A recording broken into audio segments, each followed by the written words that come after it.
London is probably the most vibrant city in the world. It has a very diverse community with over 200 languages spoken. So what is the story of London for the Asians who first arrived in the 50s, 60s and 70s? We would be looking at the early experiences of being in London and examine how their food, fashion and culture have contributed to the British way of life.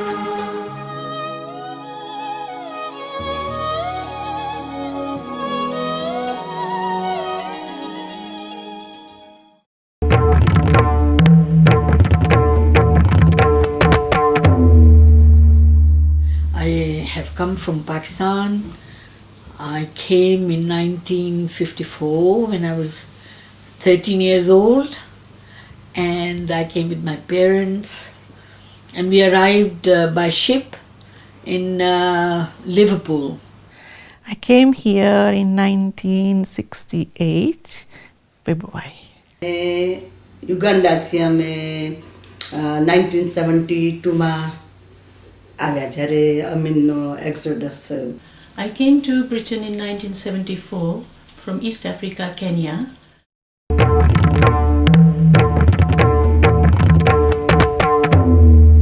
My first impression of London was when I came to this country. That year it had snowed a lot and I found all the streets very deserted. And when I walked on the roads, I saw all the houses one after the other, same chimneys, same front entrances. So in the beginning it was so difficult to find out our own house. If we miss out on the number that we stay in number 15, gone, then we had to knock every door.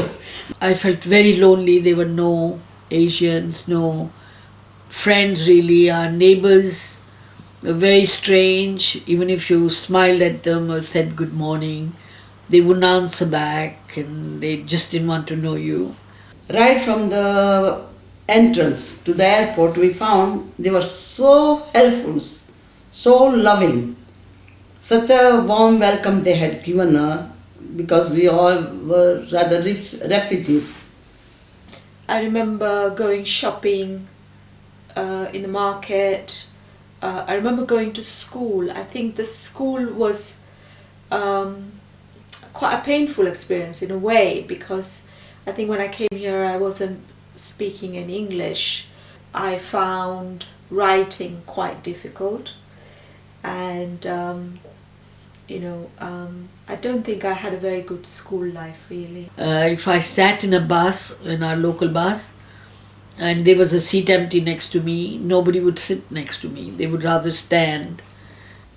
Even to this day, we can't forget that how much the British people showed their humanity to the Indians. Well, I just found it very strange that people would look through you, not at you, as though you didn't exist. My impression was that the country was as cold as the weather.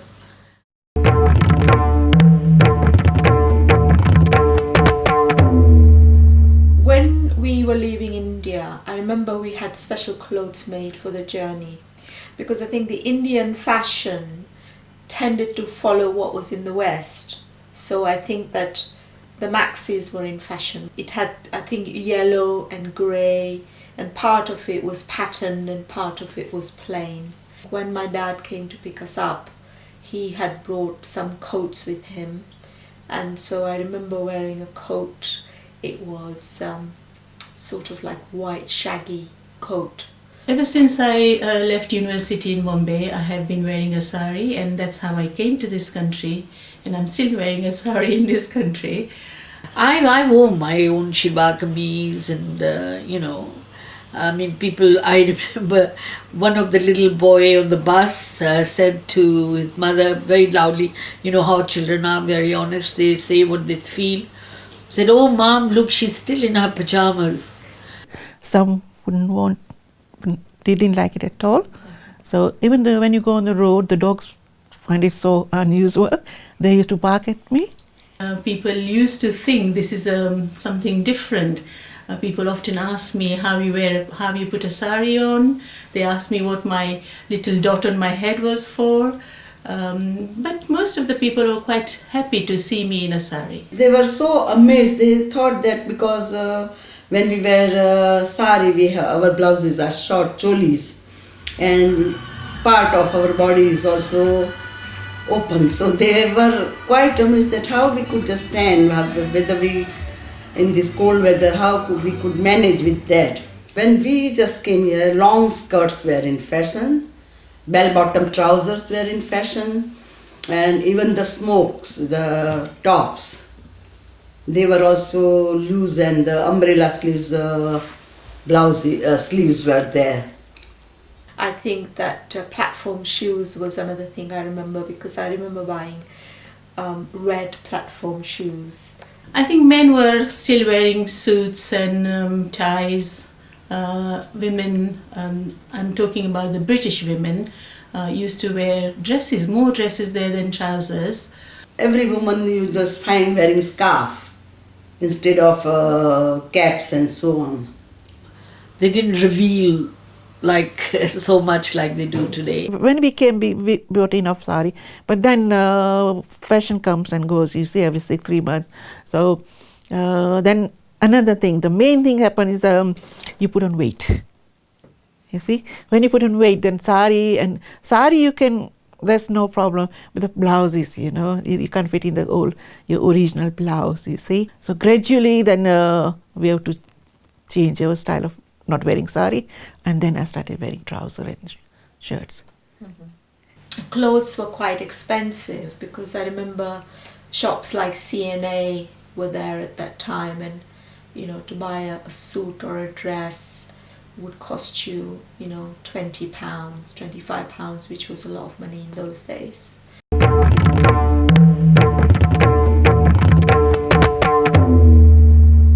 But when we came here, the houses were very, very small, 3-bedroom house, and one very, very 2-bedroom actually, and one very small room.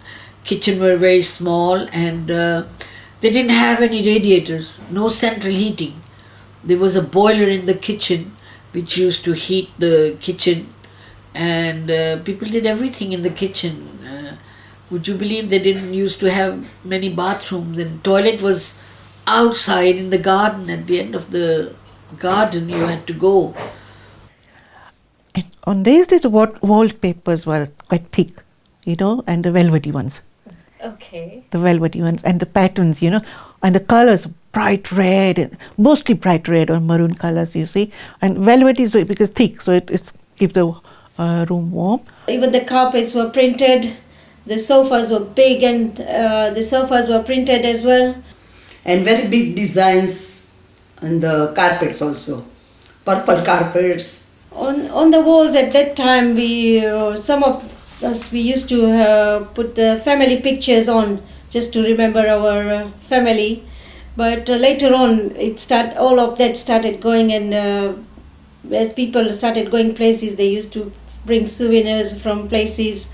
Ornaments, typical British. There was no Indian culture, no Indian shops here, you see. So all the British things like porcelain, mostly bone china. Even our Indian gods photographs not work here. If somebody's gone over to India or somewhere, they will bring it, but then they can't bring it for everybody. So when we have to borrow each other's photos, First thing we just marked that every house, when we enter the horseshoe, and I did not know actually the significance of the horseshoe sign, and we were quite amazed, because it's a belief in our Indian people, that when a cat crosses, it may not, black cat crosses, something bad happens or this or that, but after coming to this country, that belief has changed. But every 3-4 steps, or when you come out of the house or anywhere you go, the cats are there to cross, and you have prospered so much that old belief has gone.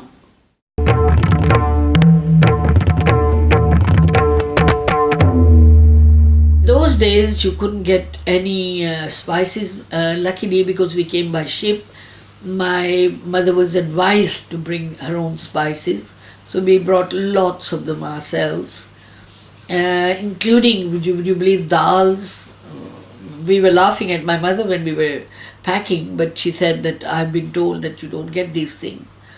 So we did bring lots of things with us, and in 3-4 years later, I think after that, we saw that few other Asians arrived, and they had one shop, and they used to do delivery, and that's how we managed. Otherwise, it was very difficult. The thing is, at that time, we did not have enough geographical knowledge. Money was main problem because we did not have enough money with us. Every time we would think of cutting crosses with how we could save some money. So if we have to go out, we have to go by bus. That was the only transport available to us. We often used to go to a place in Wembley, periodically hire a car and get quite a lot of stuff from there. Going shopping in supermarket was quite a new thing because we weren't used to those kind of supermarkets back in India at that time. And I think the products were what we see now with all the different types of ethnic foods, in those days obviously you saw nothing. So when you bought things, you were buying all the basic things like bread, eggs and milk and things like that. And for all the rest of the shopping, you would go to Indian shops for that.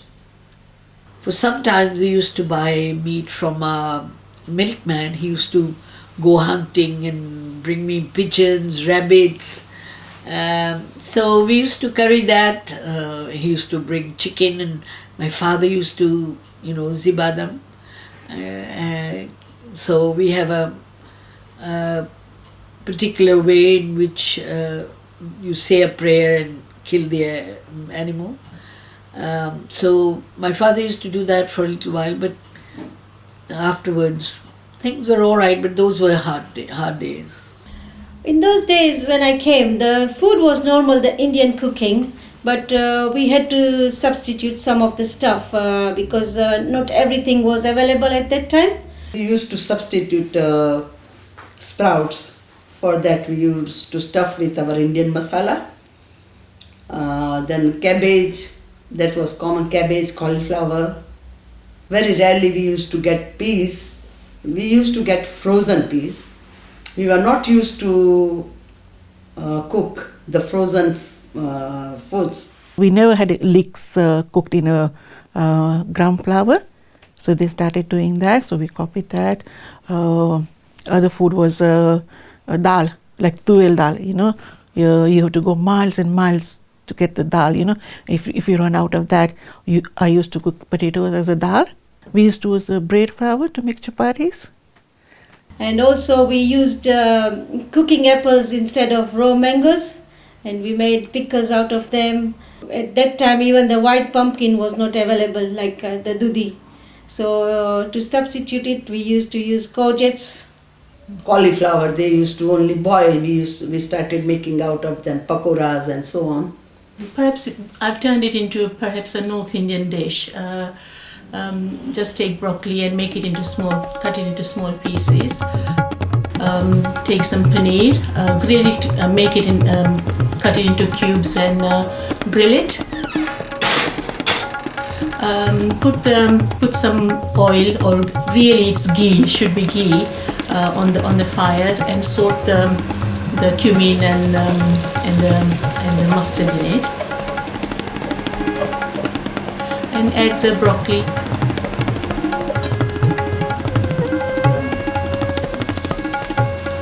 Add the paneer into it as well.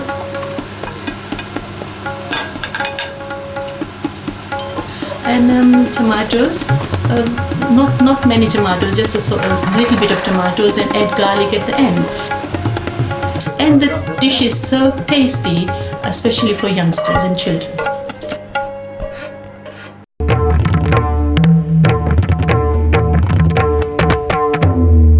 At home, now and again we did watch some television. I remember watching almost every single program on TV, including sports, everything, because television was just such a big novelty. My father loved listening, he still does. The news was his favorite program. So we had to be all quiet and everybody sat around to watch this 2-3 hour television. It was just simple pleasures. I mean, but we just got together now and again just for a cup of tea or for a simple meal.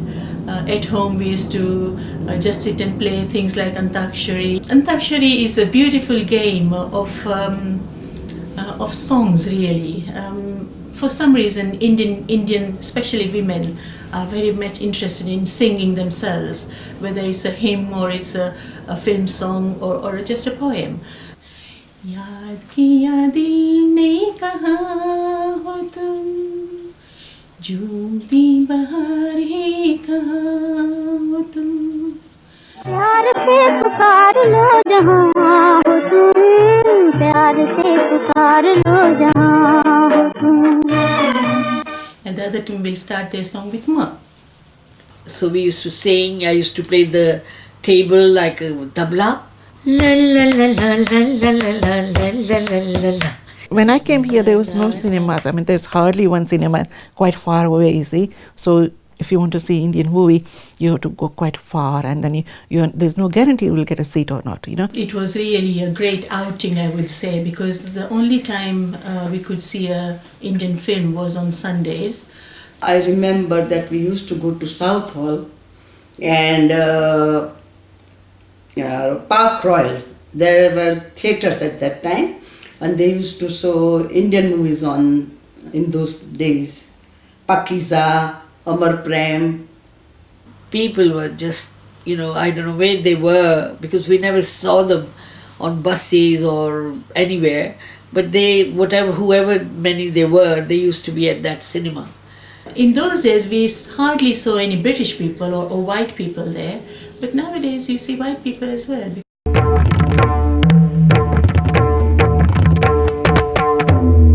There's been a lot of change. As far as homes are concerned, Indian community is much more prosperous now.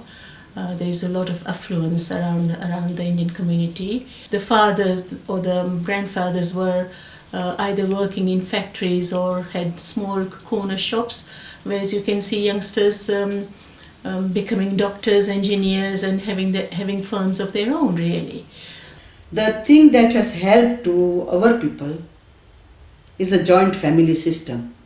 They used to work hard, so hard, that in very short time they could manage to go for small businesses. Our food was not welcome then, whereas it's totally had a turnaround now.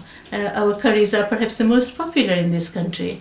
I used to read in the newspaper about a guy sitting on the toilet seat crying out what bad night he had because he had curry previous night, and curry was nothing more than just a laughing subject. Where fashion has concerned, it has changed a lot because I've seen a lot of girls, they wear Indian jewelry in their ear, nose. The kameez of the salwar kameez, the short top with the sleeves, that is now part of everyday fashion. So the fashion has sort of been recycled in a way. People have sort of incorporated it with Western fashion. So, you wear jeans and then you wear a kameez on the top. So it still looks ethnic, but not in the way it used to look when we first came here. And now I listen to the music and there are 3-4 stations you can put on and you hear songs. And I've even heard a couple of English person asking that, can you play that song you were playing last Saturday? I think one of the biggest changes that I would say has happened is that the cultural landscape's changed dramatically, and nowadays, certainly, near where I live, there are so many different types of people living there. English was a language that was not foreign to us, but perhaps not a language that we use in our normal day-to-day communication. And I know that people used to turn their heads if we started speaking in our language in groups. Whereas now, teachers, authorities encourage bilingualism. In a way, we were all trying to fit into, the Britain at that time. Whereas the Britain now, I think it's much easier to fit in, because I think it allows you to be, in a way, who you want to be.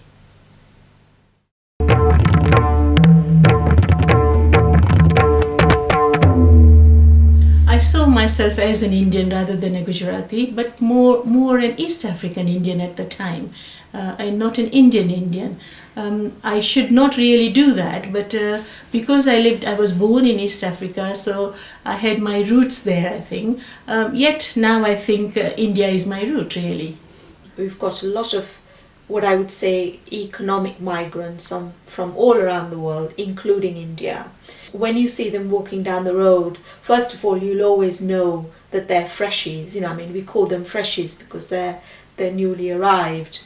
And in a way, it makes you think about your own Indian identity, because then you suddenly realize that you are different from them in the sense that you've been brought up here. So the way you speak English, the way you use reference points is going to be different. The way I have been welcomed by the British in this country, I can call myself a British Indian at the moment. I can't forget that I'm an Indian, because at home the atmosphere is that of Indians.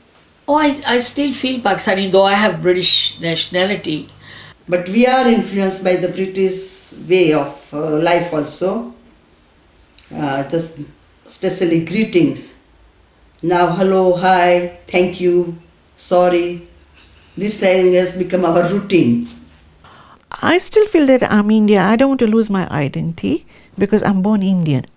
See, no matter what happens, if I change my clothing, if I change eating different food, or become a different person, look, appearance, but still I'm Indian.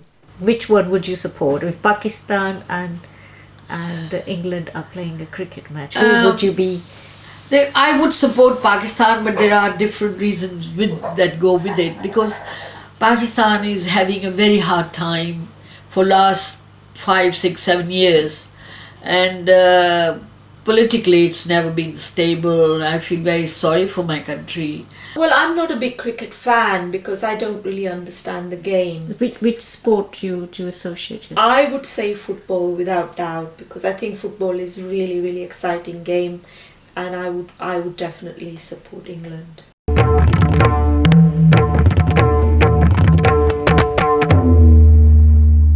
Well, the things that I value the most that my parents have passed to me is my culture, my language. I'm very proud to be able to speak my language quite fluently, and also perhaps give it to the youngsters in this country. My mom passed on this blender to me, and since that day it has not gone. I have bought new dryers, I have bought new washing machines, got new sofas, everything, but this is something very special to me. My mom always told me that no matter whether you have money, no money, but you must be careful with whatever you have in the house. Don't waste anything, even food-wise. Just reuse whatever you have cooked, and if anything is left over, don't let it go to waste. Stuffed parathas are very, very good in respect that you have any leftovers of keema, any vegetable curry. You can just stuff parathas, and you've got 2 in 1. You don't need to eat anything with it, and you make parathas.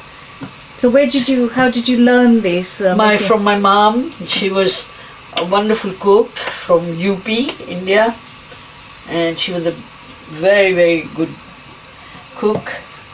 I wish I could be as good as her, but I try my best to be like her.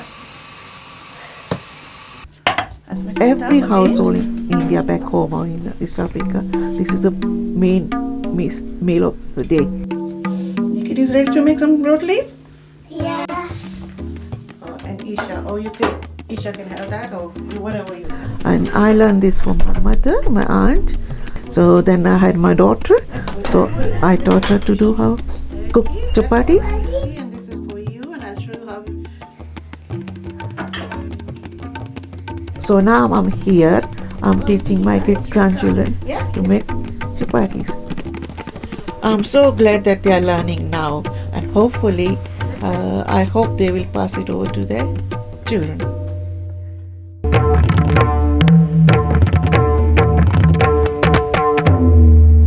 The thing about London I like is it is you are your own boss. You have freedom here, the peace of life. People mix in, blend in well with each other.